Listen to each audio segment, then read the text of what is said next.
You're feeling exhausted, struggling with mood swings, weight gain, having problems sleeping. For women, do you have PMS or fertility problems? Or for men, do you have hormonal issues or fertility problems as well? Well, today I'm going to talk about a new test that might help you understand the underlying cause of your hormonal issues. I'm Michael from Planet Naturopath, and today I'm going to talk about the new Vibrant Wellness Hormone Zoomer test. And there's a lot of different tests out there. You can check your hormones in blood tests. There's the Dutch hormone test, which these tests are great and they tell us a lot of things. But as I will show you today, the Hormone Zoomer goes to another level because not only does it measure the hormones, how they're getting metabolized, but also it measures different endocrine disruptors and bone health markers. And the endocrine disruptors in particular can help us understand why your hormones are out of balance. So first, why do hormones even matter? Well, they control everything. So while blood tests for hormones have their place, because they can measure things like the messages from the brain to the ovaries or the testes to make hormones, they don't tell us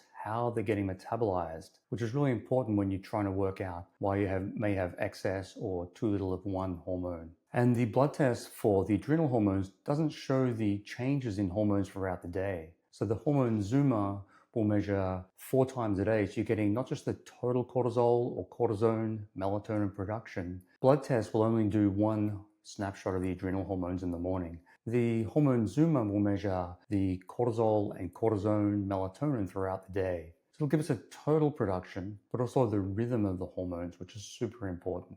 The Hormone Zoomer also shows early indicators of bone turnover markers. So this can help to understand whether you're at risk for osteoporosis and why, or if you have osteopenia. Knowing these levels can help you be proactive in preventing further degradation of your bone health. So this is how the test works. You get 4 collection tubes and you collect a small amount of urine sample 4 times a day. This is basically sent to the lab for analysis and takes around 2 weeks to get the results. And once we have the results, you'll get a report like this one. There's 2 different versions. There's a male and a female one. And for the females, they'll do the test around 19 to 21 of their cycle if they have a regular cycle. And if you don't have a regular cycle or you're postmenopausal, you can do it at any time. So the first page of the test is a questionnaire that you'll fill out. And part of the reason for filling this out is because the reference ranges will change depending on things like your age. And it just looks at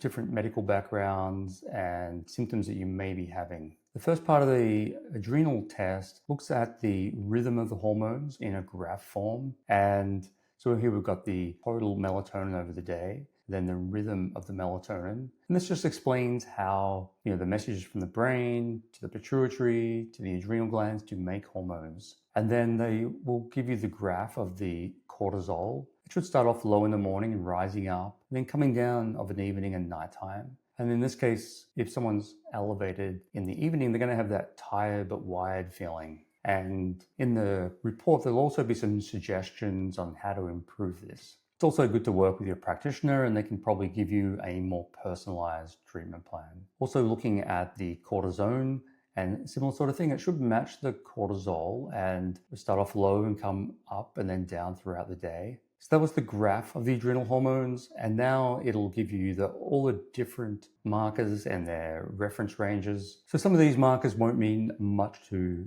the average person, like the metabolites of cortisol and cortisone. But things like DHEA and DHEAS is important. They'll measure the total cortisol production. And this is important because if you have low free cortisol, but you have plenty of total production, this is going to be a different treatment plan, whether it's the other way around or whether they're both low or high. And the graph showed before that there was nighttime elevations, but this is just the actual numbers and not in a graph form. So depending on how you like it, whether you like graphs, I personally like this part of the test the most. They will give you explanations on what the results mean. And there's also some treatment recommendations too.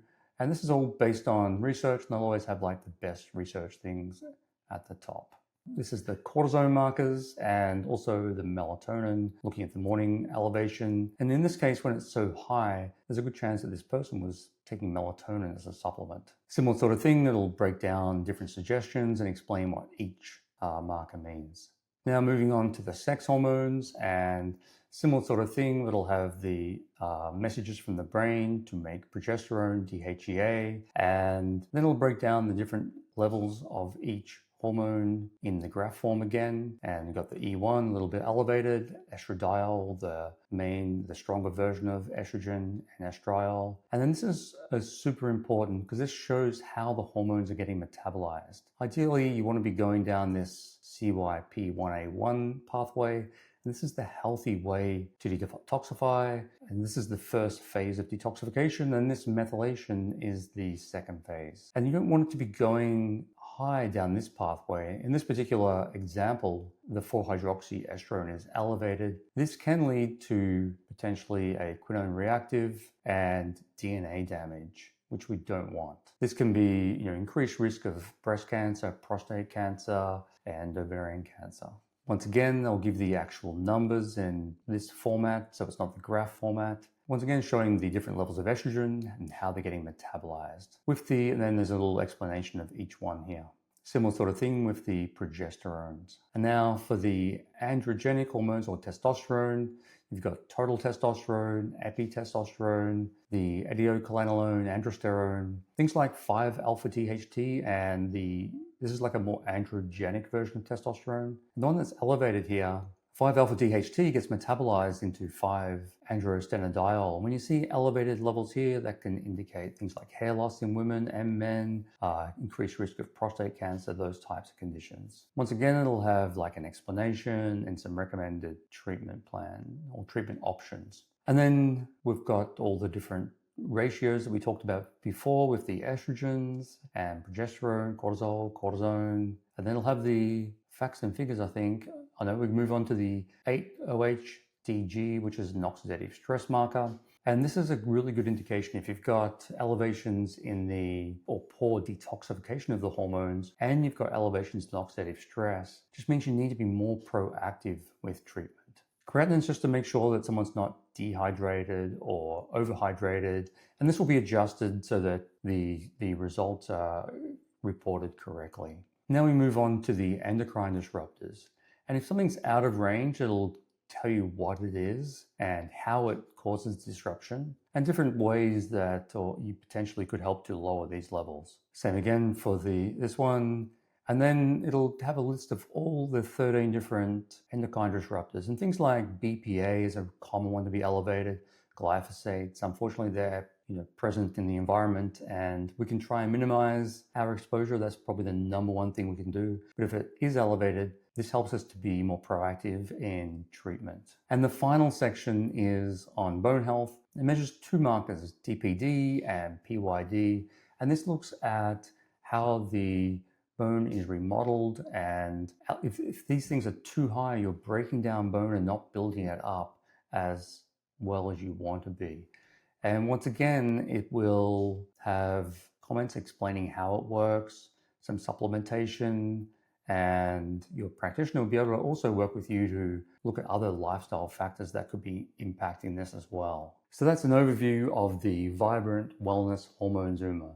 It's a new test out there.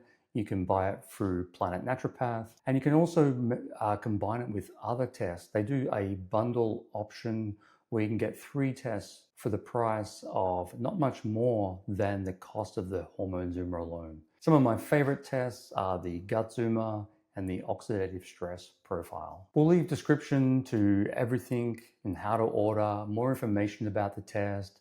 I'll link to the website and an article I've written about the new Hormone Zoomer. And if you have any comments, leave them below.